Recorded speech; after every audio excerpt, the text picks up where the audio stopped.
Hello, and welcome to the Mendenhall podcast. I'm your host, Slade Mendenhall. And I'm Brian Underwood. And today we will be addressing a variety of topics from the continuing failures of Obamacare to news on the Keystone Pipeline, more NSA surveillance, and questioning what are the ultimate political consequences of the 2013 budget debate. Welcome to the Mendenhall podcast.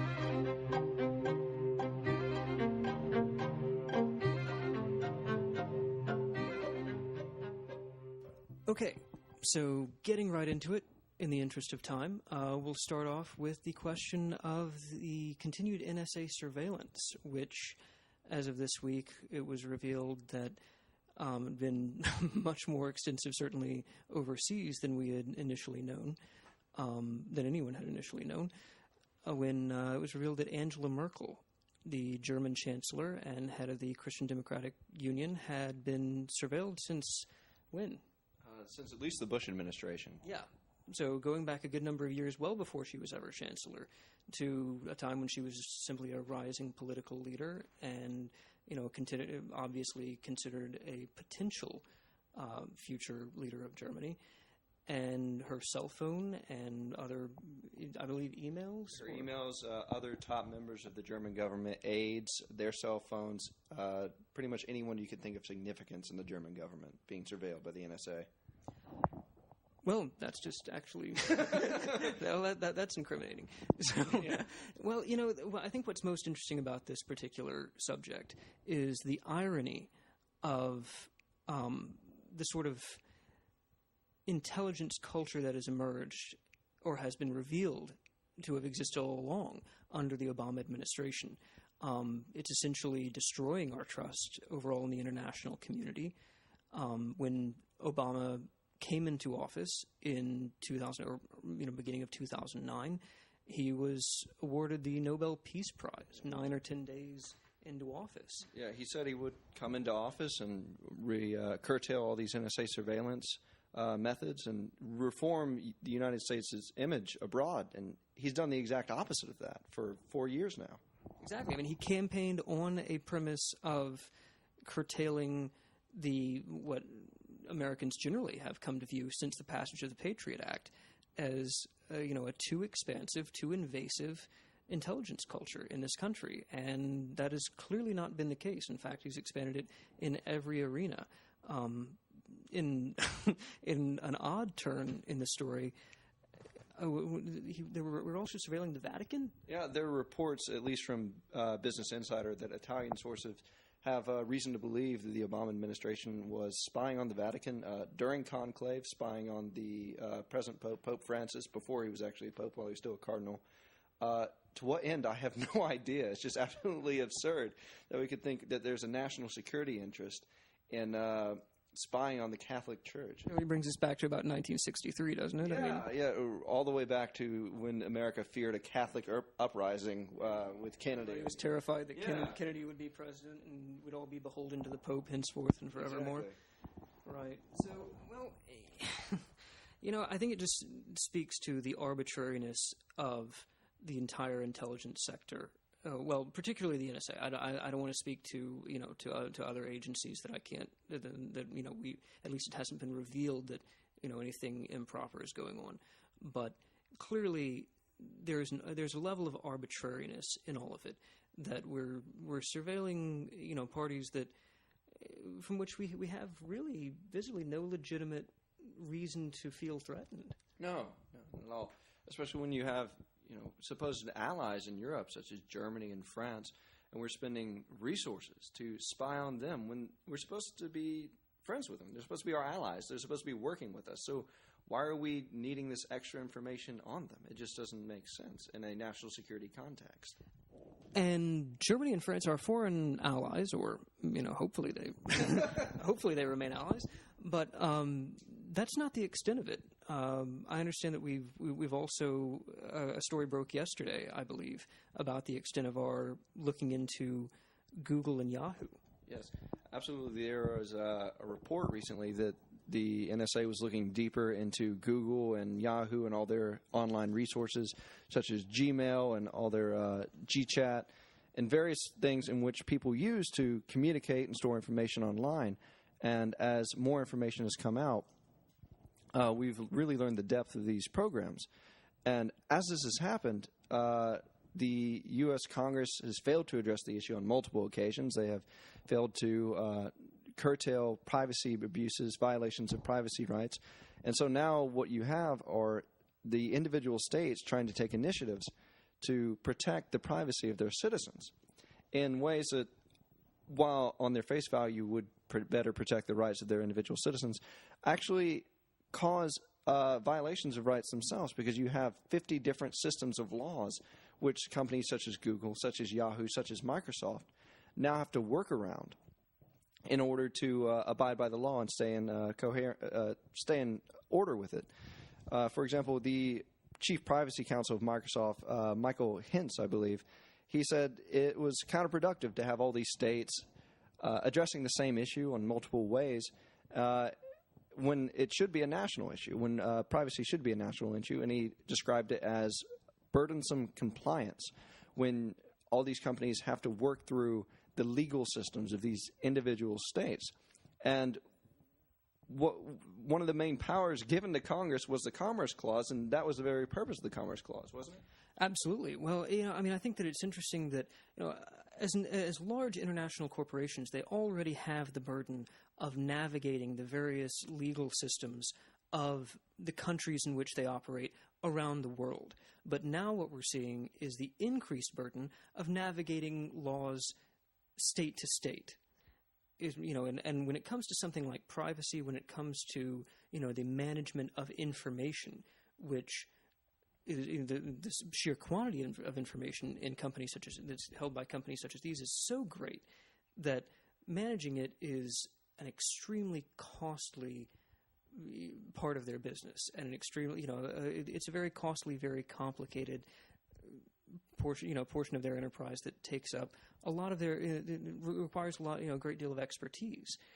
And so to see large companies like this be hindered not only by, the various national regulations and international different, variations between legal systems, but now having to work on a state-by-state basis, there's no way that they can come out of it unscathed. There's no way that they can come out of it without an irrational and unnecessary financial burden, and in the long term, that burden winds up getting passed on to their customers.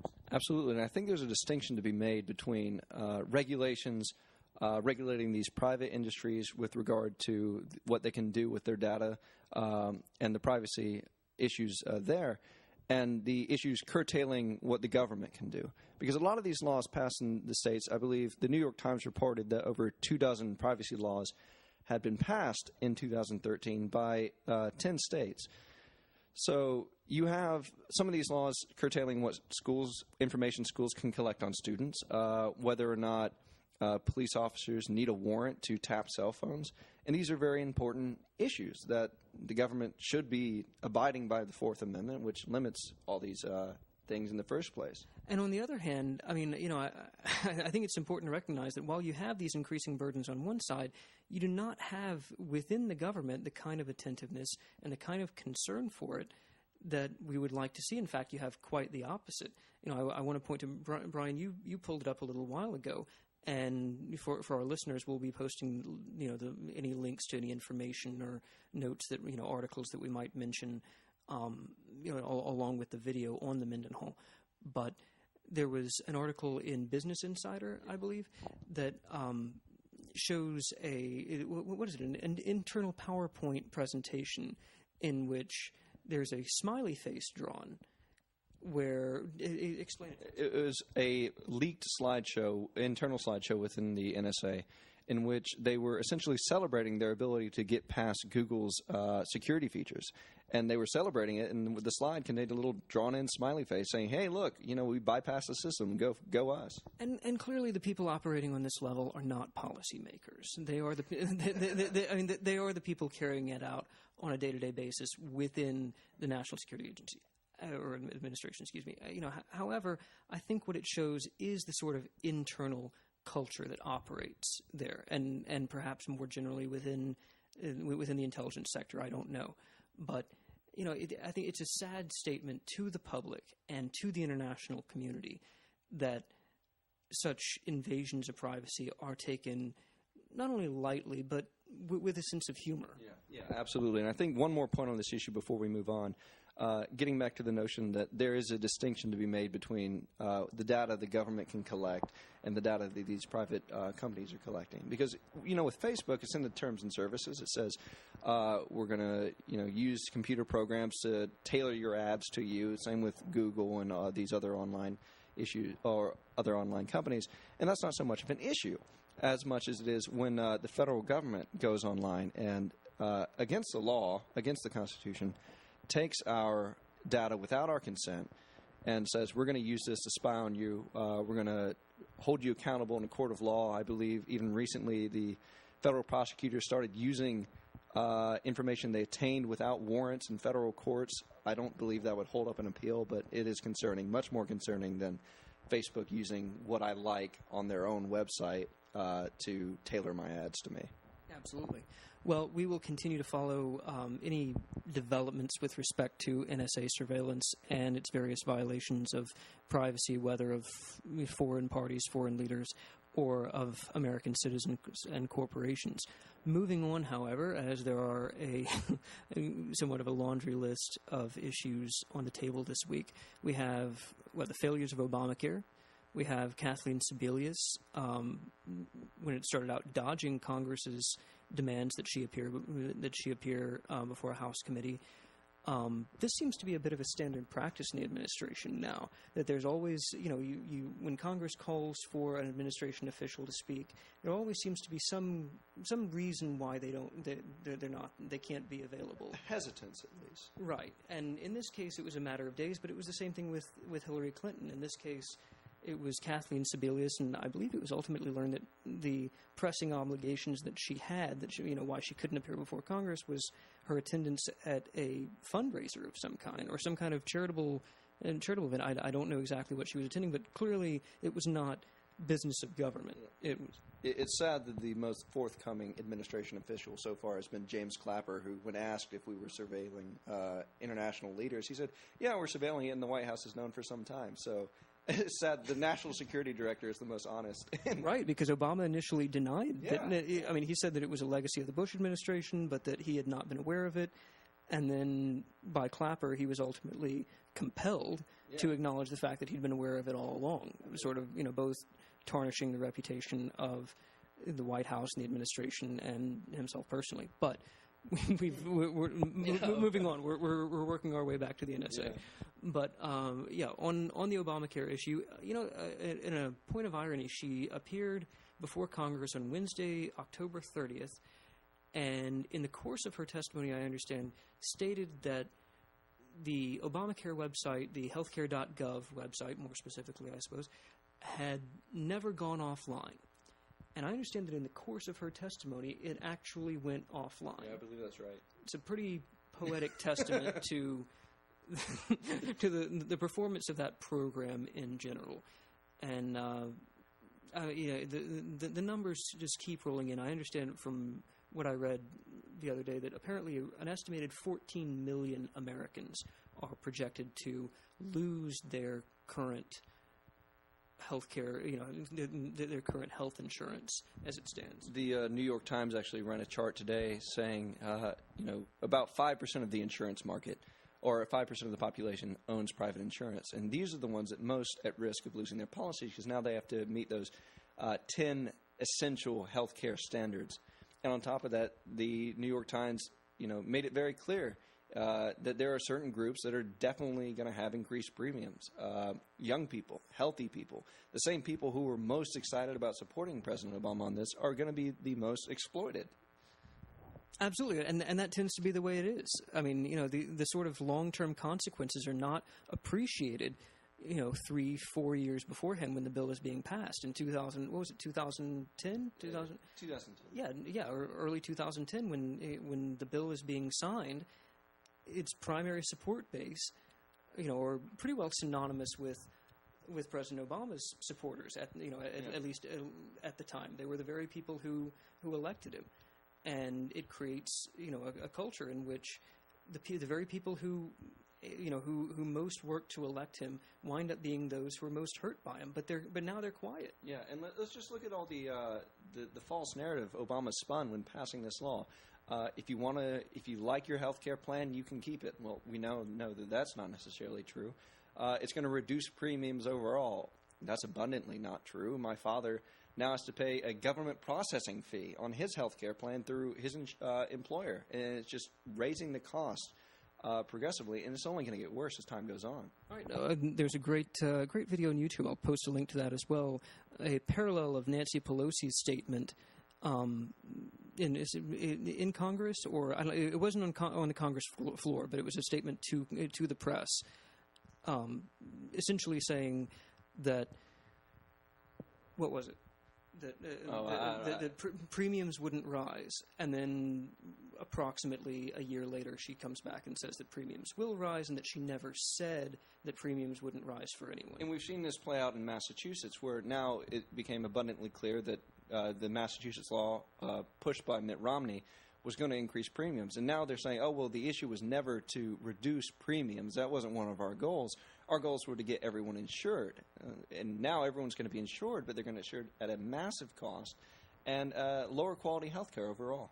And in that sense, insurance in a way becomes an almost intrinsic value. It becomes something that it's not ultimately about the value to the end user. It's about the government and politicians turning around and saying, here's what I did for you today. Here's what I did for you this year. Here's what I did for you this election cycle.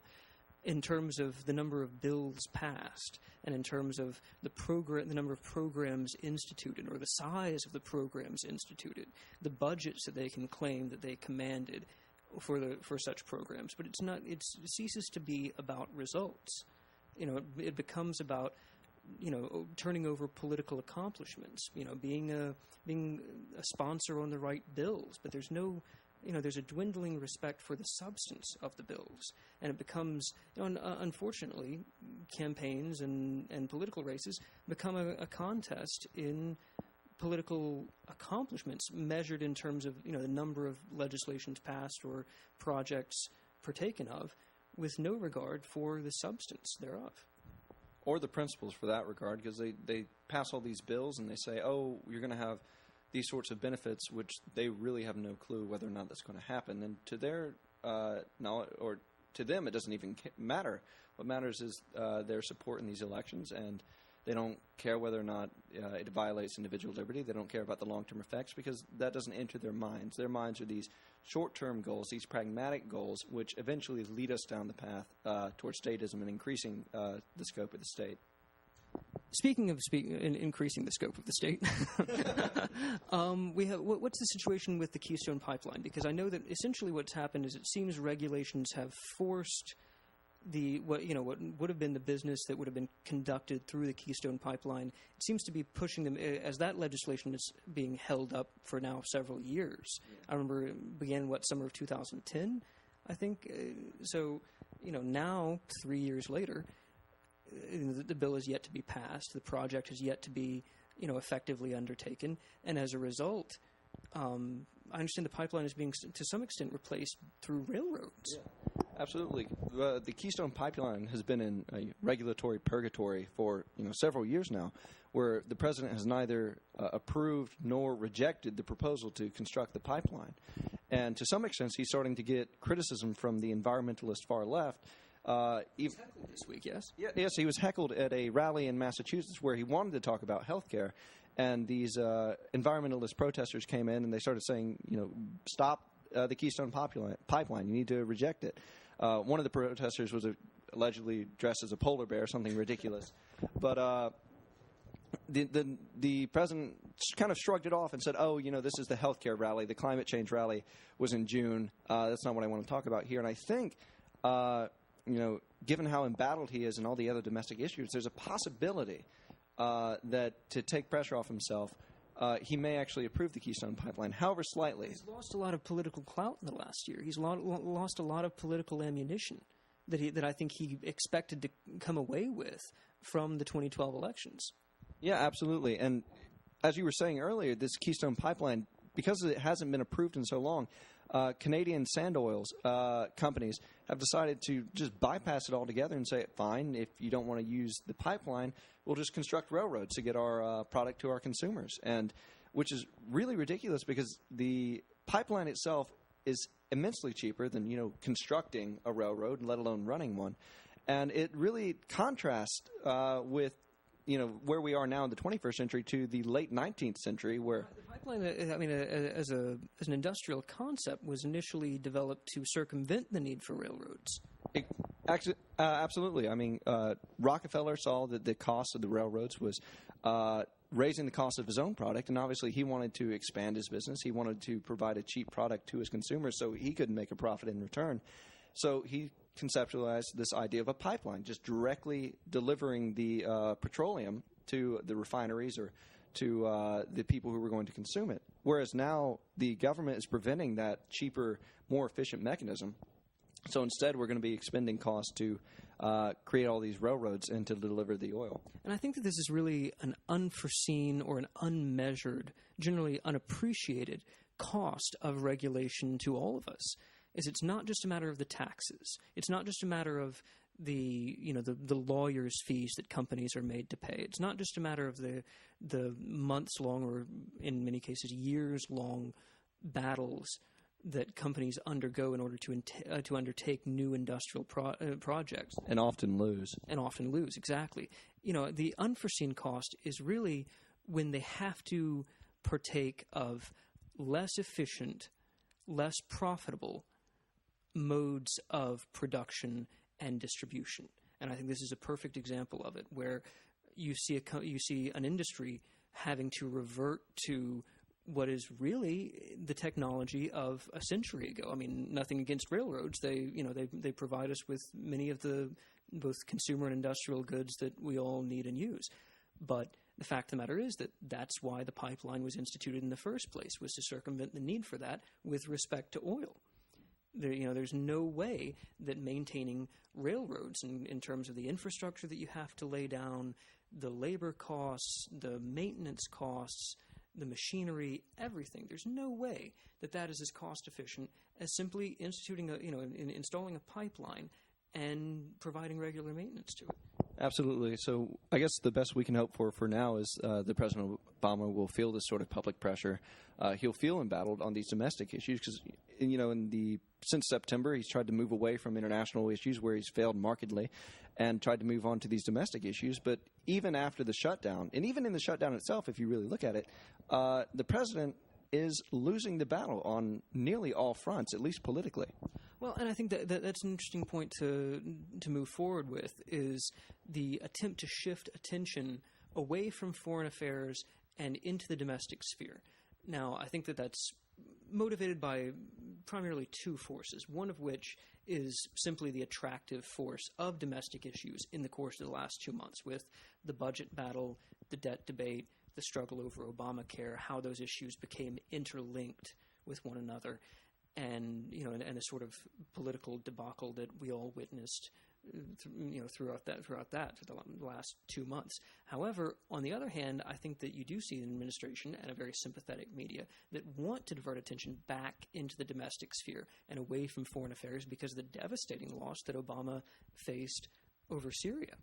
Just moving forward, transitioning into, because we just have a few more minutes left, I just want to say, all of this seems to point to an overall trend, a theme that's developed over the course of the last 12 months. Because really, in the next week, we're coming up on 12 months since the president's reelection. And we have to ask, at the end of 12 months, at the end of the first real, well, I guess technically it ends in January, but, we're coming up on the end of his first full year in his second term. And I think what we've realized for the first term and now in the second is that this is an administration that is great in campaign years at playing politics. It's great at conveying messages, when an election is coming up. But when it comes to substance, when it comes to the in-between years, when it comes to actually producing things, they resort to the typical backhanded, Alinskyite playbook. But really, at the end of the day, it hasn't so much paid off for them. And, I think a great article by J. Christian Adams in PJ Media this in the last week or two really accentuated that. And the question that it asked was, might Ted Cruz have actually ultimately won the budget battle? Because, as you'll recall, Cruz linked the Obamacare issue to the budget, to the budget battle, thereby sort of reviving the struggle against Obamacare right before it actually went into effect. And in the wake of that, it's been said that the Republican Party in general took a heavy blow from that. However, there's really not just one Republican Party in this struggle. No, absolutely not. Matter of fact, I would classify it as three, but to simplify, we'll say two. The two older ones would be like the moderate GOP establishment, the products of what you call the Great Moderation, and the religious far right, such as Rick Santorum. But then you have this other faction within the Republican Party, a growing faction of Tea Party candidates, legitimate Tea Party candidates, not the religious far right who have adopted the Tea Party symbols and rhetoric without actually caring for his laissez-faire message. But you have this culture war within the Republican Party in which people who generally vote for the Republican Party will say, I'm entirely dissatisfied with it. Not because they oppose, Ted Cruz's message, because they oppose the leadership. They oppose John Boehner, Mitch McConnell, John McCain, and Lindsey Graham, and all these others for not taking action as they should. Yeah, in fact, I read something this week that was saying that Meghan McCain, John McCain's daughter, came out and said that mentioned that her father had been personally distressed and very troubled on a personal level by the Tea Party and Ted Cruz over the last couple of months. And I thought it was an interestingly candid statement, but yeah, absolutely. It's more generally symbolic, I think, of the sort of pull that's going on between the various factions within the party. And I think ultimately what we're seeing is that the Tea Party is winning more than people think. In 2011, it was polled and they said that I think only 25% of Americans approved of the Tea Party, and the left tried to downplay that number and said, well, that's only a quarter of Americans. But that's a big number for a faction, a caucus within one party. And I think that as we move forward, we're coming up here at the very end, but as we move forward, I think that something that we're going to see is the Tea Party moving towards the 2016 presidential elections, really coming to define its message, to hone its image, and to really answer the question of how good is it at producing potential presidential candidates and policymakers for the future. Absolutely, and not before the GOP establishment has its last say. There's a potential primary challenge against Mike Lee in Utah. John Huntsman and other Utah establishment GOP members have come out against him, so you never know what's going to happen. Yeah, well, it looks like more tears for John Boehner. All right, well, looks like that's time for us today, but thank you for joining us on the Mendenhall podcast, and we will continue this at about a rate of 30 minutes per week for the foreseeable future, hopefully. So we will see you again next week on the Mendenhall podcast. Thank you.